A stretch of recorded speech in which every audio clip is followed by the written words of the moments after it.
जय हिंद दोस्तों, मैं रणवीर स्वागत करता हूं आपका डिफेंस बैटल यूट्यूब चैनल पे। शुरू करते हैं आज के डिफेंस समाचारों को। भारत ने अमेरिकी कंपनी जीई के साथ में लगभग $1 मिलियन का बड़ा सौदा किया है, जिसके तहत 113 नए GE F404 jet engine Bharat के स्वदेशी लड़ाकू विमान तेजस मार्क 1A को शक्ति देंगे। यह इंजन 2027 से 2032 के बीच में HAL को डिलीवर किए जाएंगे। इससे पहले 2021 में 99 इंजनों का एक और कॉन्ट्रैक्ट हुआ था, जिसकी डिलीवरी में देरी हुई और इसी वजह से तेजस मार्क 1A के प्रोडक्शन पर असर पड़ा। अब HAL ने बताया है कि 11 तेजस जेट्स तैयार हैं, जिसमें से 4 में नए जीई इंजन लगाए जा चुके हैं और लक्ष्य है कि मार्च 2026 तक पहले 10 एयरक्राफ्ट इंडियन एयरफोर्स को सौंपे जाएंगे। फिलहाल इंडियन एयरफोर्स के पास सिर्फ 29 फाइटर्स स्क्वाड्रंस हैं, जबकि एथराइज्ड स्ट्रेंथ 42.5 स्क्वाड्रंस की है। इसलिए ये डील भारतीय वायुसेना के लिए बेहद अहम मानी जा रही है। दूसरी ओर पाकिस्तान के पास पहले से 25 स्क्वाड्रंस हैं और वह अब जल्द ही 40 J-35A 5th generation Chinese stealth jet receive करने वाले हैं, जबकि चाइना के पास भारत की तुलना में 4 गुना ज्यादा फाइटर्स और बॉम्बर। HAL अब हर साल 20 तेजस जेट्स बनाने की तैयारी में है, जिसे बढ़ाकर 30 तक किया जाएगा और इसके लिए तीसरी production line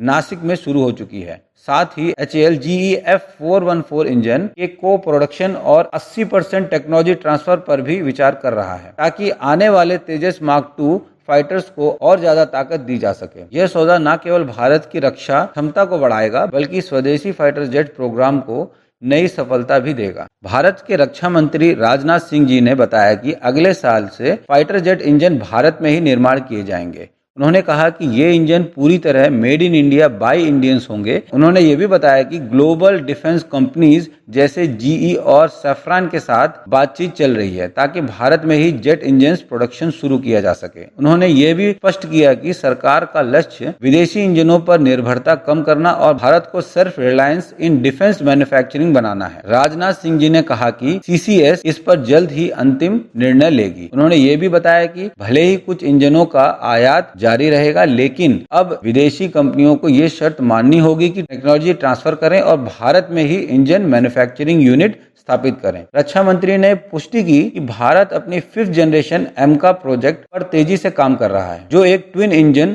stealth fighter jet होगा। उन्होंने उम्मीद जताई कि इसका मैन्युफैक्चरिंग 10 वर्ष से पहले ही शुरू हो सकता है। वहीं भारत सैफ्रॉन जैसी कंपनी के साथ मिलकर अपने नेक्स्ट जनरेशन तेजस मार्क 2 फाइटर जेट इंजन्स के को डेवलपमेंट की दिशा में कदम बढ़ा रहा है। इस घोषणा के साथ भारत अब उस मुकाम की ओर बढ़ रहा है जहां वह अपने फाइटर जेट इंजन्स खुद बनाएगा, जो न केवल इंडियन एयरफोर्स की ताकत बढ़ाएगा, बल्कि भारत को विश्व के चुनिंदा देशों में शामिल करेगा जो खुद जेट इंजन्स टेक्नोलॉजी विकसित कर रहे हैं।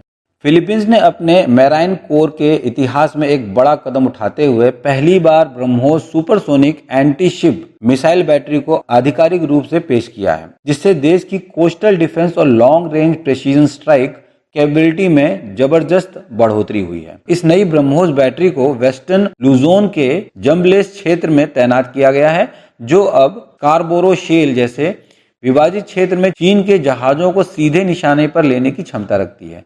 ये वही क्षेत्र है जहां हाल ही में मनीला और बीजिंग के बीच समुद्री तनाव बढ़ा था। भारत और फिलीपींस के बीच यह डील 2022 में 375 मिलियन में हुई थी, जिसमें कुल 3 ब्रह्मोस मिसाइल बैटरी शामिल थी। हर बैटरी में 2 mobile autonomous launcher, radar vehicle, missile reloader और कमांड कंट्रोल ट्रक दिए गए हैं। प्रत्येक लॉन्चर में 2 ब्रह्मोस मिसाइल लगे हैं, जो 290 किलोमीटर तक रेंज में दुश्मन जहाजों को नष्ट कर सकती हैं। ब्रह्मोस, जो रूस के P-800 ओनिक्स मिसाइल पर आधारित है, अब भारत द्वारा पूरी तरीके से स्वदेशी रूप में विकसित की जा रही है और ऑपरेशन सिंदूर के दौरान पाकिस्तान के खिलाफ इसकी तैनाती की जा चुकी है। फिलीपींस अब अपने CADC रणनीति के तहत वेस्टर्न फिलीपींस सी और लुजोन स्ट्रीट जैसे क्षेत्र में अपनी सैन्य ताकत को बढ़ा रहा है। भविष्य में देश 50 मिसाइल और रॉकेट बैटरीज खरीदने की योजना बना रहा है, जो उसके 35 बिलियन रीहोरिजन और 3 मॉडर्नाइजेशन प्रोग्राम का हिस्सा है। फिलीपींस मैराइन कोर कमांडर ने बताया कि बीच हेड विजन